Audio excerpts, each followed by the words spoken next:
Hey, how you guys doing? Welcome to the new lick of the week, and we're going to continue with this songwriting process of mine, which I think is really going to help you guys. I've been getting a lot of good responses from email regarding the whole songwriting thing, and I just recently did a clinic over at GemFest in Florida, and same type of things, some really good responses. So I want to continue with this, and I think it's really going to help you.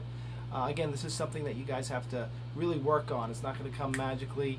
You got to try and work on writing some good tunes. And my process is basically I'm going to just show you a little bit about a new song that I wrote. It's called 821 Monroe Drive, and the inspiration behind this song comes from when I was a kid. I used to actually go to that address that's in Huntington, New York, and probably around like 12 or 13 years old, I was into my sister's records. So I was listening to Led Zeppelin, I was listening to Jimi Hendrix and Rolling Stones. So what I tried to think of is putting myself back when I was a kid at that house, and the inspiration of these artists. So to me, this song sort of has a flavor of some of the stuff that I was listening to, and I came up with the song progression first, the chord progression, and then I kind of just hum the melody over the chords and in my head, and I try and come up with something that I think I'm going to hear over it. And I think this is the best way to write tunes. Don't think of music theory, what key I'm going to be in, that kind of thing, because to me, when you start to think about keys and you think about time signatures, and you want to write all this kind of stuff, the songs basically come out to me sounding contrived. Whereas if you do it the way I'm telling you, it's probably going to seem more heartfelt, and I think the listener's going to pick up on it. So here's the chord progression.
Goes back to the top of the song, and to me it almost has a little bit of that Led Zeppelin, Led Zeppelin 2, What Is and What Should Never Be, that kind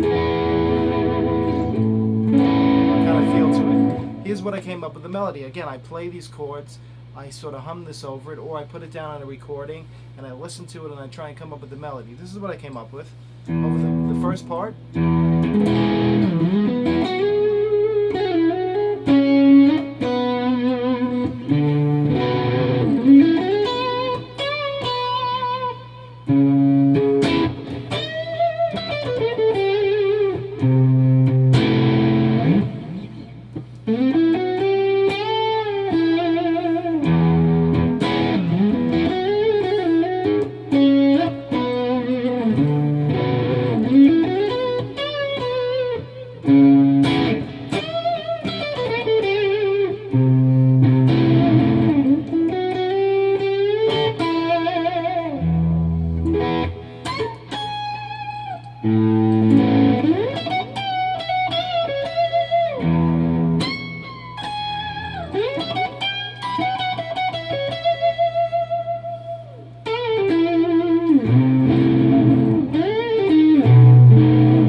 Again, a melody that you could kind of hum, and it's kind of memorable. That's what I kind of like. That's what I'm looking for melodies. Also, to me, it has characteristics of like a Jimmy Page type of thing, especially this part.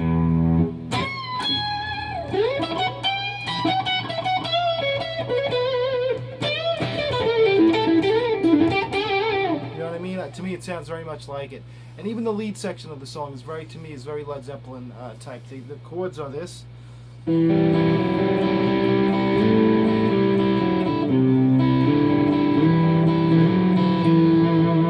I kind of solo over it, and I kind of just, again, it's just improvising, so I'll put it down and I'll just improvise. We even improvised this live, so I'll just mess around with that.